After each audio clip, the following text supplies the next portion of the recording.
اعوذ باللہ من الشیطان الرجیم بسم اللہ الرحمن الرحیم رب اشرح لی صدری ویسر لی امری واحلل عقدۃ من لسانی یفقہوا قولی۔ السلام علیکم ورحمۃ اللہ وبرکاتہ۔ آج میں نے آپ سے ایک بڑی خوبصورت بات شیئر کرنی ہے۔ کل کل نا میں بیلکنی میں کھڑا نیچے گلی کے بچوں کو دیکھ رہا تھا، کرکٹ کھیل رہے تھے، تو بہت ہی ایک خوبصورت سوچ مجھے آئی۔ میں ان کو کھیلتے ہوئے دیکھ رہا تھا نا، تو ظاہری بات ہے مجھے بھی ایسی شوق ہے کھیلنے کا، تو میں نے سوچا کہ یار بچے 10 11 12 سال کے تھے، زیادہ سے زیادہ چھوٹے بچے تھے سارے، تو میں سوچ رہا تھا لا یہ مطلب میں ان سے زیادہ اچھا کھیل لوں گا، مطلب ظاہری بات ہے میری عمر اور ان کی عمر اور، تو میں نے کہا میں ان سے زیادہ اچھا کھیل سکتا ہوں۔ میں تو یہ سوچ رہا تھا، اتنے میں نا نیچے میں نے ایسی ذرا سی نظر دوڑائی تو دیکھا بالکل چھوٹے بچے، شاید مشکل سے 3 4 سال کے چھوٹے چھوٹے بچے نا ادھر ادھر بھاگ رہے ہیں، چھوٹی سی سائیکل پہ کھیل رہے ہیں۔ تو پھر اتنی خوبصورت سوچ مجھے آئی، میں نے سوچا کہ یہ چھوٹے بچے ان کی اور ایکٹیویٹیز ہیں، اس سے بڑے بچے ان کی اور ایکٹیویٹیز ہیں، اور پھر میں نے سوچا کہ یہ کیوں ہے؟ یہ اس لیے کہ اللہ نے چھوٹے بچوں کو کم طاقت دی ہوئی ہے، اس سے بڑا بچہ اس کو اور طاقت، اور بڑا ہوتا ہے اس کو اور طاقت دی، تو وہ اپنے حساب سے ایکٹیویٹیز کرتا ہے، جس کو جتنی طاقت ہو اس حساب سے جو ہے نا چیلنجز لیتا ہے، کیونکہ ایک جنرل اصول ہے کہ انسان کے پاس جتنا اسکل ہوگا وہ اتنا ہی چیلنج لے سکے گا۔ اگر وہ زیادہ اسکل کے ساتھ کم چیلنج لے گا تو بور ہو جائے گا، اور اگر کم اسکل کے ساتھ زیادہ چیلنج لے گا تو بیچارہ پریشان ہو جائے گا۔ تو بہرحال یہ خوبصورت سوچ میں نے جب سوچی کہ انسان کا جتنی اس کی طاقت جو ہے وہ بڑھتی رہتی ہے، اتنی ہی اس کی قدرت بڑھتی رہتی ہے، جتنی طاقت اتنی قدرت۔ تو میں نے ایسے ہی یعنی یہ سوچتے سوچتے میں نے اس کو نا انٹرپولیٹ کیا، یعنی اس کو آگے بڑھایا کہ اگر انسان کی طاقت بڑھتی رہے اور ساتھ ساتھ اس کی سوچ بڑھتی رہے اس کی قدرت بڑھتی رہے، کہ یعنی اس کی اسٹرینتھ بڑھتی رہے اور ساتھ کیپیبلٹی اسی کے ساتھ بڑھتی رہے گی، ظاہر بات جتنی اسٹرینتھ اتنی کیپیبلٹی۔ تو میں نے اس کو انٹرپولیٹ کرتے ہوئے سوچا اگر ہم اس کو انفینٹ پہ لے جائیں، یعنی مطلب اگر آپ سوچیں کہ پہلے بچہ چھوٹا ہوتا ہے، پھر بڑا ہوتا ہے، پھر بڑا ہوتا ہے، طاقت بڑھتی اتنی اس کی قدرت بڑھتی رہتی، تو اگر آپ اس کو انفینٹ میں لے جائیں، اتنا زیادہ کہ جس کے پاس انفینٹ طاقت ہو تو اس کی کیپیبلٹی بھی ہر چیز پر ہوگی، تو اتنی خوبصورت چیز میرے ذہن میں قرآن کی وہ آیتیں، وہ الفاظ آئے، ان اللہ علی کل شیء قدیر، اور کتنی دفعہ اللہ نے قرآن میں کہا ہوگا، تو میرے ذہن میں آیا اللہ نے یہاں پہ اپنی قدرت کے بارے میں کہا،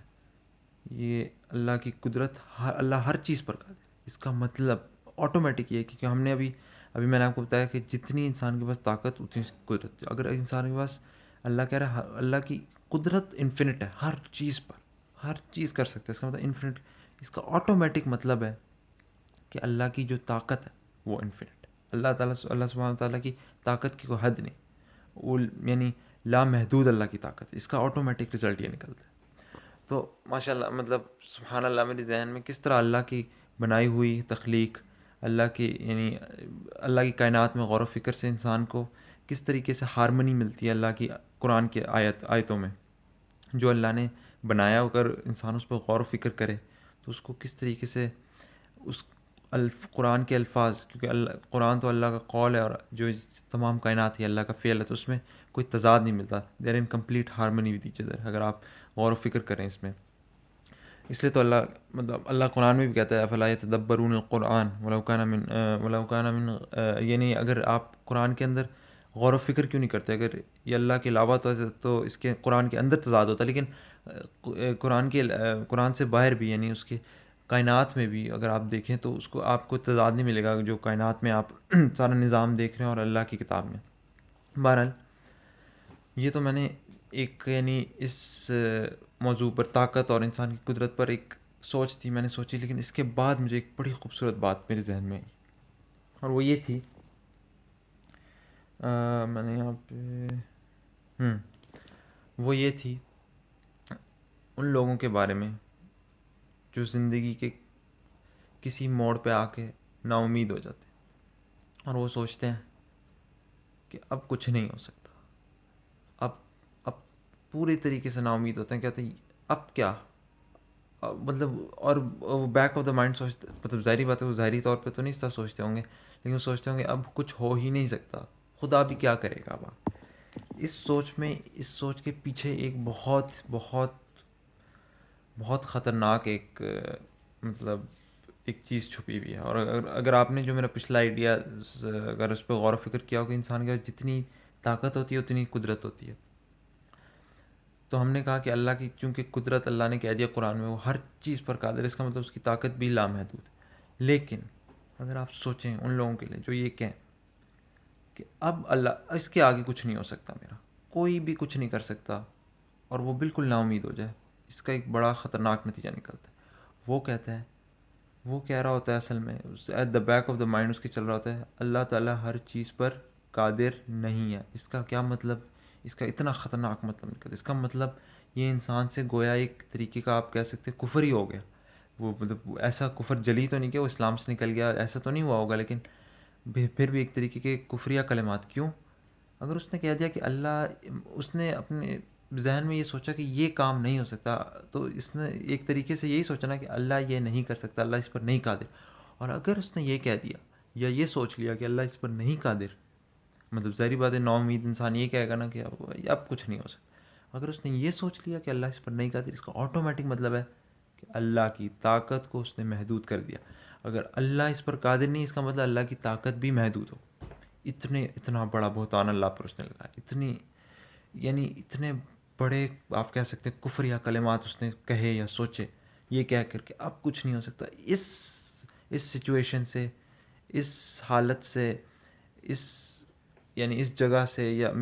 جو بھی میرے حالات ہیں, اب اس سے نکلنا, یہاں سے حالات بہتر نہیں ہو سکتے. اگر اس نے یہ سوچ لیا اور یہ مطلب اس نے ٹھان لی کہ ختم, اس سے زیادہ کچھ نہیں ہو سکتا, یعنی وہ اپنے سب کانشیس میں اس کا کیا مطلب نکلتا ہے, ایک طریقے سے بڑا خطرناک مطلب نکلتا ہے. جب آپ یہ سوچیں کہ اس کے آگے کچھ ہو نہیں سکتا, اس کا مطلب اللہ اس پر قادر نہیں. اور اگر اللہ اس پر قادر نہیں, اس کا آٹومیٹک مطلب ہے کہ قدرت کم ہوئی, طاقت کم ہوئی. ابھی ہم نے کہا تھا جتنی کیپیبلٹی اتنی طاقت. اگر کیپیبلٹی کو آپ نے اسٹک کر لیا کہ یہاں اس کے بعد کچھ نہیں ہو سکتا, اللہ کچھ نہیں کر سکتا, اس کا مطلب اللہ کی طاقت کو محدود کر دیا. اور یہ کہنا کہ اللہ کے پاس محدود طاقت ہے, اس سے زیادہ اللہ طاقتور نہیں, یعنی کتنا بڑا بہتان ہے اللہ پر یہ کہنا کہ اللہ کی طاقت محدود ہے. تو لہٰذا یہ ایک طریقے سے, یعنی آپ سمجھتے ہیں یہ مطلب کفریہ کلمات ہی ہوگی. اس لیے تو سورہ یوسف میں حضرت یعقوب کے جو الفاظ ہیں, لا تیأسوا من روح اللہ انہ لا ییأس من روح اللہ الا القوم الکافرون.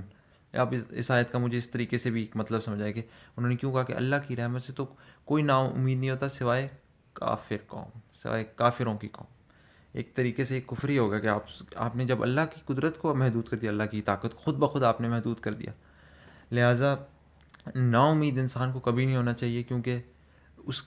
نا امید کا مطلب یہ ہوتا ہے کہ اب کچھ نہیں ہو سکتا, یعنی خدا کچھ نہیں کر سکتا, اور جس کا مطلب یہ ہے کہ خدا کی طاقت کو محدود کر دیا. لہٰذا اللہ سے ہمیشہ ہمیشہ ہمیشہ امید رکھنی چاہیے, کیونکہ اللہ سے نا امیدی کا مطلب اب خطرناک مطلب میں نے آپ کو بتا دیا. اس سے کیا نکلتا ہے. اچھا, اس کے علاوہ یہ ایک بڑی خوبصورت مجھے سوچ آئی تھی. تو اس سے میں نے ایک اور سوچ, میرے ذہن میں ایک اور بات آئی کہ ہمیں جو ہے نا اپنی ارد گرد جو بھی اللہ کا سارا نظام, کائنات, ہماری زندگی جو بھی چل رہی ہے, اس پہ غور و فکر کرتے رہنا چاہیے, لیکن علم کے ساتھ. اور کون سا علم؟ جو اللہ نے خاص طور پہ جو اللہ نے قرآن و حدیث میں اتارا ہے. کیوں؟ کیونکہ قرآن کا جو علم ہے وہ اللہ کی آیتیں, وہ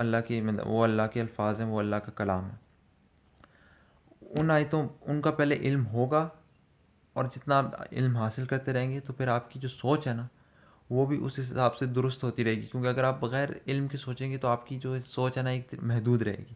لیکن اگر آپ اللہ کی کائنات پر غور و فکر کریں گے, اور ساتھ آپ اللہ کی آیتوں پر بھی غور و فکر, آپ کے پاس آیتیں بھی ذہن میں ہوں گی آپ کی, مطلب اگر آپ علم حاصل کریں گے تو ہی آپ کے وہ ذہن میں ہوں گی نا, اس طرح تو نہیں ہوں گی. تو جب جا کر وہ بھی آپ کے ذہن میں ہوں, ساتھ میں آپ اللہ کی آیتوں پہ بھی غور و فکر کریں جو آپ کے ارد گرد ہیں, تو ساتھ ساتھ آپ جو اللہ کی آیتیں قرآن میں ہیں ان پہ بھی آپ غور و فکر کرنے کا آپ کو موقع ملے گا اگر آپ کے پاس علم ہوگا، اور اس طریقے سے آپ جو ہے نا ان کے درمیان ایک رابطہ، ایک کنیکشن بنا سکیں گے۔ لہٰذا علم حاصل کرنا چاہیے، خاص طور پہ قرآن کا، اور ساتھ ساتھ غور و فکر کرتے رہنا چاہیے۔ اس سے انسان کی جو ہے نا اس کو اللہ کی آیتوں میں مزید جو ہے نا اللہ تعالیٰ گہرائی عطا کرتا ہے۔ تو بس میں نے یہی ایک خوبصورت چیز آپ لوگوں کے ساتھ شیئر کرنی تھی۔ مجھے کل ایسے ہی دیکھ رہا تھا بچوں کو گلی محلے کے کھیلتے ہوئے، تو ایک خیال ایسے ہی آیا ان کو دیکھ کے، تو مجھے لگا یہ بہت انٹرسٹنگ خیال تھا۔ اللہ تعالیٰ ہم سب کو توفیق دے کہ ہم صرف قرآن کو صرف تلاوت ہی نہ کریں، اللہ تعالیٰ تلاوت کی سب کو توفیق دے، اللہ تعالیٰ ہمیں توفیق دے کہ ہم اس کو پڑھیں، اس کو سمجھیں، اس پر غور و فکر کریں، اور اللہ کی جو آیتیں اس کی کائنات میں اس کا جو سارا نظام ہے اس کو بھی دیکھ کے صرف ایسی اس کو صرف دیکھیں مت، وَتَرَاهُمْ يَنظُرُونَ إِلَيْكَ وَهُمْ لَا يُبْصِرُونَ، کہ تم دیکھتے تو ہو کہ اس کی طرف انسان کسی چیز کی طرف گھور تو رہا ہوتا ہے پر ایک خالی دماغ کے ساتھ، اس کے اندر وہ تدبر، تفکر، کنٹمپلیشن، غور و فکر نہیں کر رہا ہوتا، وہ بس ایسی جیسے کہ ایک خالی دماغ گھور رہا ہے۔ اللہ تعالیٰ ہمیں وہ قابلیت دے کہ ہم دیکھ کے چیزوں کی گہرائی میں پہنچ سکیں۔ بس میں نے یہ شیئر کرنا تھا۔ السلام علیکم ورحمۃ اللہ وبرکاتہ۔